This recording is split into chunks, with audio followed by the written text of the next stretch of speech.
here to talk about what's been going on because it never sleeps, this rugby league news cycle, and it continues to be dominated by what we know as the rebel R360 and whether we're going to lose any of our biggest names in the game to rugby union and overseas.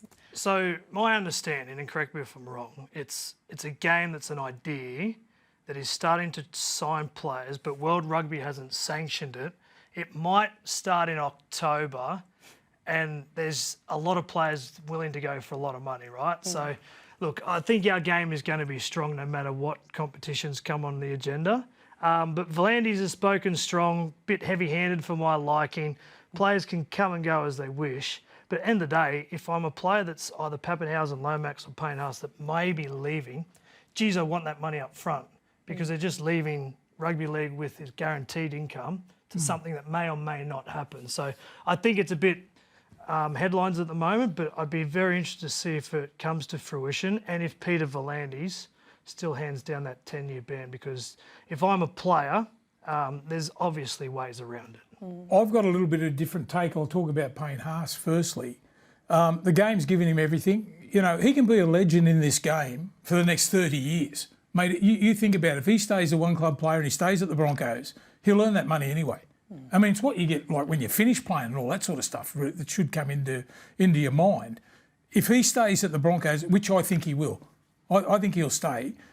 He could be a legend at that one club, be a one-club player and get the benefits of that for the next 20, 30 years. Block, if you're in your prime back in the 80s and 90s and this money gets thrown around at you, you would consider it. I would consider it, but I'd want to see it a lot more formal or a lot more organised than what it is. It's for me, at the moment, it's a little bit pie in the sky. They haven't even named who they've got. The other thing is too, why aren't they chasing the Australian rugby union players? If it's going to be a rugby union-based game, why are they chasing all the leagueies? Well, I think international rugby union have said you need to qualify and play for your nation as opposed to another rebel competition. And I think V'landys is going down the same path. So it's going to take individuals to break contracts, step aside and risk the things not coming to fruition. But if I'm a player today, I would consider all options. And to Blocky's point, everyone's situation is completely different. You know, Payne Haas is a very good person for his family. Right? He looks after his entire family. I don't know the intricacies and I'm not really fussed about that. But I imagine his circumstances are completely different to Pappenhausen and Lomax, right? So if I'm a current day player and I have these monies being thrown at me at different stages, I think it's a bit of both our situations. I will consider my individual circumstances. I will consider the sum of money, but ultimately it comes down to your heart. Where does your heart lie and what do you want to do? Now, there's been some players that have left our game and done great things. Sonny Bill Williams, Joseph Swaliti. A lot of them will come back too. They have every right to do that and they will come back, most likely. But at this stage, I think it's you know, Peter V'landys is ruling with an iron fist. And look, if I'm Payne Haas, for example, and that competition doesn't pay me till July, what's stopping him, you know, shaking hands with Peter V'landys and say, I'll play at the Broncos until this, I'll sign a 2-year deal and then I'll come back to the Broncos on that. Like there's ways to manoeuvre around as opposed to just saying 10 years. But it has to be real because when you've got, this has to be real. We don't know what the conversations are that are being had. And at the moment, agents are not allowed to be speaking to, but they're finding other people to speak to R360. You've got players breaking contracts like Zach Lomax. Had he not won the comp this year, do you reckon he would have stayed? He would have more than likely stayed to try and win a competition. That's a huge question to ask. Question from him.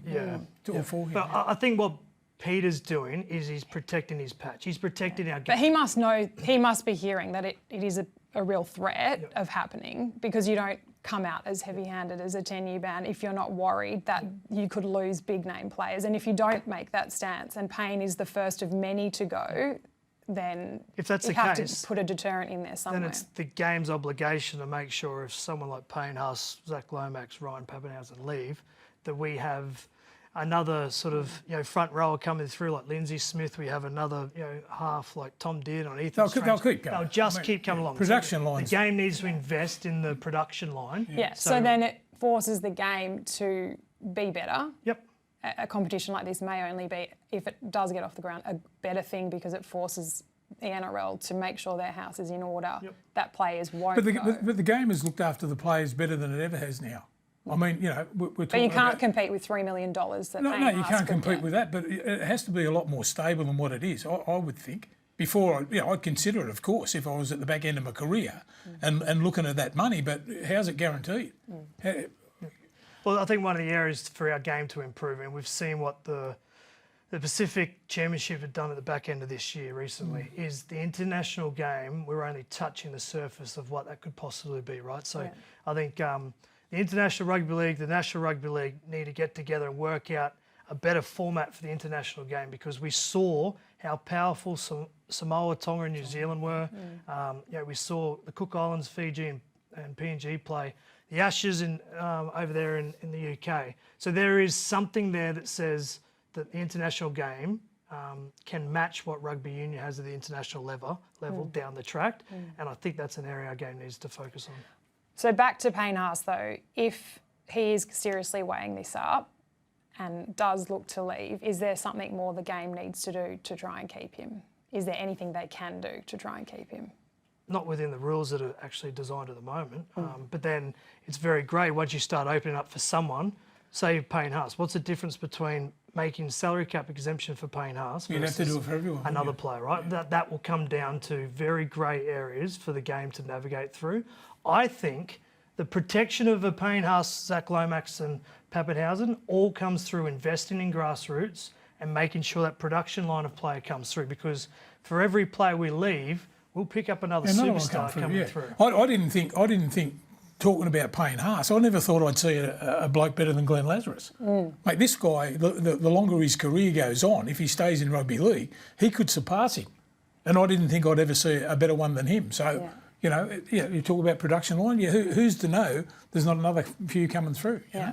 How much would you have loved to have played with someone like Payne? Mate, unbelievable. Well, I would have been a pirate. You know what a pirate is? No. Well, you let them do all the damage first, and then you get on the back of it. So I pirate, run after him. I did the same with Glenn Lazarus when he was playing. As soon as he made the test team, I said, mate, young fella, I'm on the side of where the ball comes in because I'm most experienced, and you take the first or second.